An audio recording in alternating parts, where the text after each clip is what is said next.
नमस्कार साथियों, हम बिहारी जी के दोहों की व्याख्या कर रहे थे। आज इस वीडियो में हम कुल 3 दोहों की व्याख्या करने वाले हैं। आइए इनकी व्याख्या करते हैं। आप यहाँ पर देख सकते हैं, इस दोहे की व्याख्या हम पिछले वीडियो में कर चुके हैं और ये दोहा है आपकी व्याख्या के लिए नहीं पूछा जाता है। तो यहाँ पर आज हम 29 संख्या जो दोहा है उसकी व्याख्या करने वाले हैं। इस नंबर पर जो दोहा है उसकी व्याख्या भी नहीं पूछी जाती है।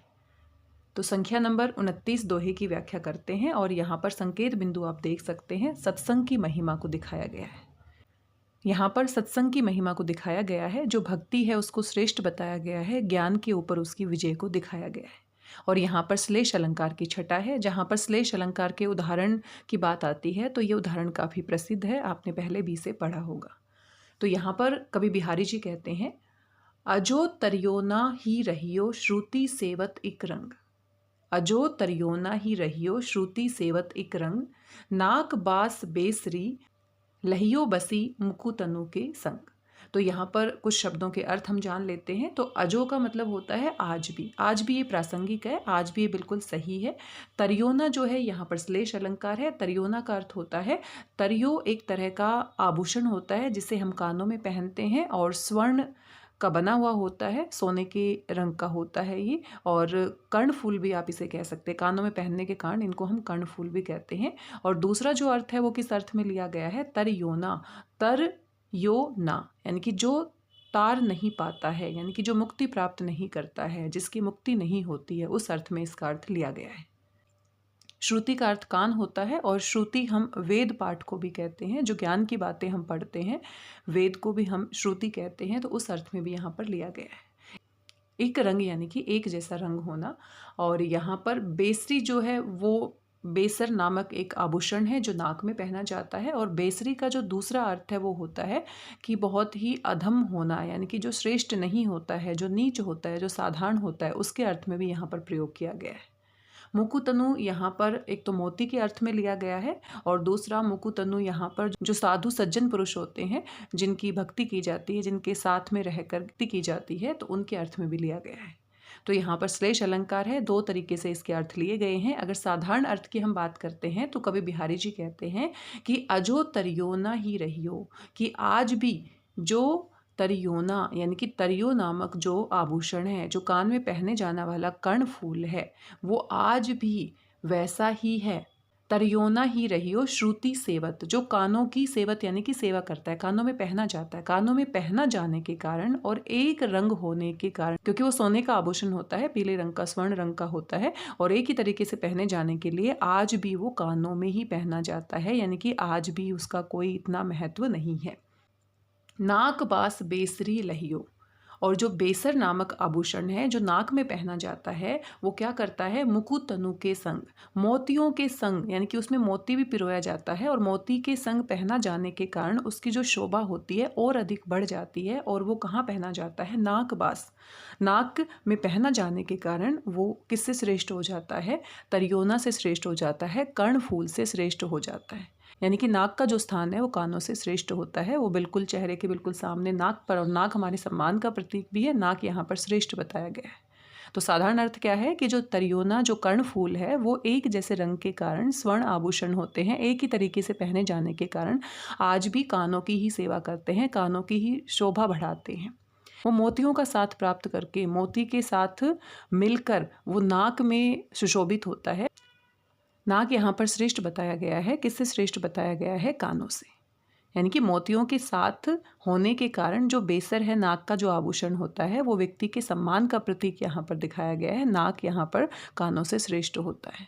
तो ये साधारण अर्थ में लिया गया है, आभूषण के अर्थ में। दूसरे अर्थ में अगर हम देखते हैं तो आप यहाँ पर देख सकते हो कि अजो तरियोना, अजो यानी कि आज भी, तरियोना इसकी मुक्ति नहीं होती है, तर नहीं तरना, एक तरह से पार नहीं पाना।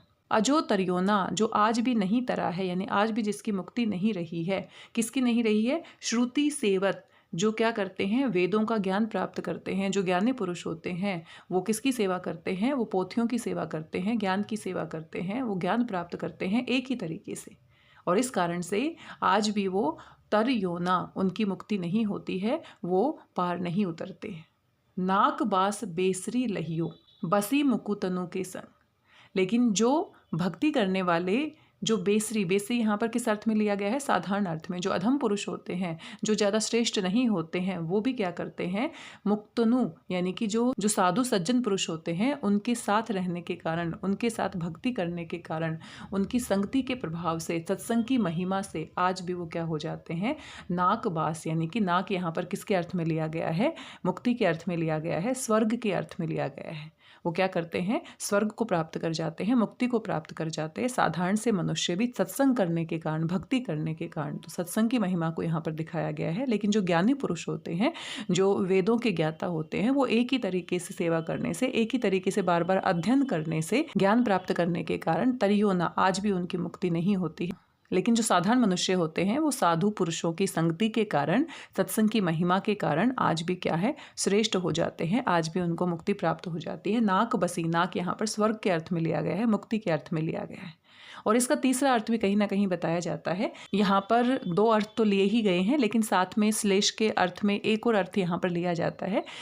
कभी यहाँ पर राज दरबार में उन लोगों के ऊपर भी व्यंग करते हैं जो क्या करते हैं? जो निरंतर राजा के कान भरते रहते हैं, चापलूसी करते रहते हैं, जो श्रुति सेवत यानी कि कानों की सेवा करते हैं, कानों में एक तरह से चुगलखोर जो होते हैं, उनके ऊपर व्यंग किया गया है कि वो तरियोना यानी कि वो कहीं भी आदर प्राप्त नहीं करते हैं। दरबार में राजा के मन में उनके लिए कोई स्थान नहीं होता है। इसलिए यहाँ पर किस अर्थ में लिया गया है? यहाँ पर ऐसे लोगों के लिए प्रयोग किया गया है जो निष्पक्ष होते हैं, जो अपने हुनर के बल पर राजा के सामने निष्पक्ष होकर जो व्यवहार करते हैं, वो नाकबासी यानी कि राजा के प्रिय बन जाते हैं, राजा को उन पर गर्व होता है। और जो चापलूसी करने वाले लोग होते हैं, जो कानों की सेवा करने वाले होते हैं, वो कहीं ना कहीं राज दरबार में उनका सम्मान नहीं होता है। तो यहाँ पर तीन अर्थ लिए गए हैं। एक साधारण आभूषण के अर्थ में इसका अर्थ लिया गया है, एक यहाँ पर मोक्ष की प्राप्ति, सत्संग की महिमा के बारे में बताया गया है कि जो भक्त होता है वो जो ज्ञानी से श्रेष्ठ दिखाया गया है। और तीसरे अर्थ में जो चापलूस व्यक्ति होते हैं राज दरबारों में, राजा के कान भरने वाले होते हैं, वो कहीं सम्मान नहीं प्राप्त करते, बल्कि जो निष्पक्ष लोग होते हैं, जो अच्छा व्यवहार करते हैं, वो कहीं ना कहीं नाकबाज यानी कि उनका राजा के मन में निवास होता है, राजा उनको सम्मान देते हैं। तो यहाँ पर हम श्लेष की छटा देख सकते हैं और फिर से हम कह सकते हैं बिहारी जी ने बहुत ही सुंदर कल्पना की है और किस तरीके से एक ही शब्द में तीन अर्थ यहाँ पर गूंथ दिए हैं, गागर में सागर भर दी है। आइए दूसरे दोहे की व्याख्या कर लेते हैं। और यहाँ पर 32 संख्या जो दोहा है वो नहीं पूछा जाता है, 34 संख्या पर जो दोहा है वो भी नहीं पूछा जाएगा, 33 और 35 संख्या दोहे की जो है वो व्याख्या के लिए पूछा जाता है। तो हम इसकी व्याख्या करते हैं। सबसे पहले संगति का गुण और अवगुण बताया गया है कि जो साथ होता है, जो हमारी संगति होती है, उसका प्रभाव अवश्य पड़ता है। तो यहाँ पर आप देख सकते हैं, बढ़त बढ़त संपत्ति सलीलू, सलीलू क्या होता है? जल होता है। और संपत्ति सलीलू में रूपक अलंकार है, संपत्ति रूपी जो जल होता है। तो संपत्ति के अर्थ में यहाँ पर बताया है मन सरोजू बढ़ी जाए। और सरोज क्या होता है? कमल के फूल के लिए प्रयोग किया जाता है। तो मन सरोजू यहाँ पर भी रूपक अलंकार है, मन रूपी कमल, यहाँ पर मन की तुलना कमल के समान की गई, यहाँ मन को कमल के समान माना गया है। तो मन रूपी सरोजू यानी मन रूपी कमल। तो यहाँ पर संपत्ति सलीलू और मन सरोजू में रूपक अलंकार है। घटत घटत सूने फ्री घटे, बरु बरु यानी कि बल्कि, समूल यानी कि जड़ सहित, कुम्हिलाई यानी कि मुरझा जाना, नष्ट हो जाना। तो यहाँ पर कवि बिहारी जी कहते हैं कि जैसे जैसे संपत्ति रूपी जल बढ़ता है, जो संपत्ति व्यक्ति के पास होती है, जो वैभव होता है, जो ऐश्वर्य होता है, वो जल के समान होता है। जैसे जैसे वो बढ़ता हुआ चला जाता है, उसमें वृद्धि होती हुई चली जाती है, वैसे वैसे जो हमारा मन रूपी कमल है बढ़ी जाए, वो भी बढ़ता हुआ चला जाता है। अगर हम एक तालाब की कल्पना करते हैं और तालाब में अगर पानी का स्तर ऊंचा होता चला जाता है, बढ़ता हुआ चला जाता है, तो वहाँ पर जो कमल खिले हुए होते हैं वो भी बढ़ते हुए चले जाते हैं, उनमें भी वृद्धि होती हुई चली जाती है। तो जैसे जैसे हमारे पास धन संपत्ति आती है, वैभव आता है, ऐश्वर्य आता है, तो हमारा मन रूपी जो यहाँ पर कमल है वो भी बढ़ता हुआ चला जाता है, यानी कि हमारी मन की इच्छाएं बढ़ती हुई चली जाती हैं। जैसे जैसे संपत्ति आती है, हमारी इच्छाएं बढ़ती हुई चली जाती है और उसके अनुसार ही हम व्यवहार करते हैं। यहाँ पर जो संपत्ति का साथ है, संपत्ति का साथ मिलने से, यहाँ पर जो वैभव है, संपत्ति है, उसका साथ मिलने से किस तरीके से मनुष्य के मन पर प्रभाव पड़ता है, संगति का असर होता है, वो यहाँ पर दिखाया गया है। और दूसरी पंक्ति में यहाँ पर कवि बिहारी जी कहते हैं, घटत घटत सूने फ्री घटे। और जब घटता हुआ चला जाता है, जैसे जैसे पानी घटता हुआ चला जाता है, घटत घटत सु न फिरी घटे, तो फिर कभी कभी वो और अधिक नहीं घटता है, बरु यानी कि लेकिन, समूल यानी कि जड़ सहित, कुम्हलाई यानी कि पूरी तरह से मुरझा जाता है, नष्ट हो जाता है।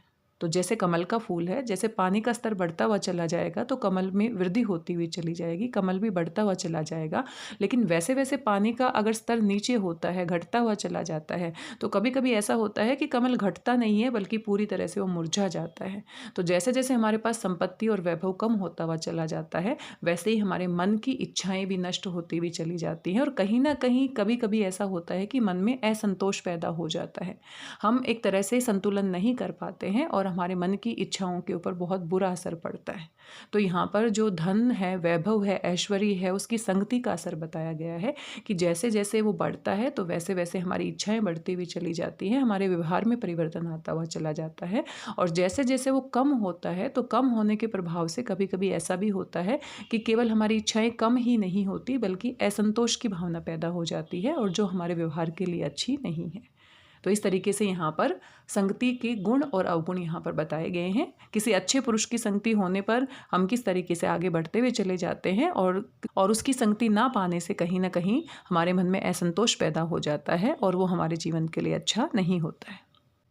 ये बिहारी जी का नीतिपरक दोहा है, और यहाँ पर कहीं ना कहीं बिहार जी संदेश देना चाहते हैं कि हमारी मन की जो इच्छाएं होती हैं उनको हमें नियंत्रित करना चाहिए। चाहे हमारे पास कितनी भी धन संपत्ति क्यों ना आ जाए, उस समय में भी हमें अपने मन की इच्छाओं को नियंत्रित करना चाहिए, उनके ऊपर काबू पाना चाहिए।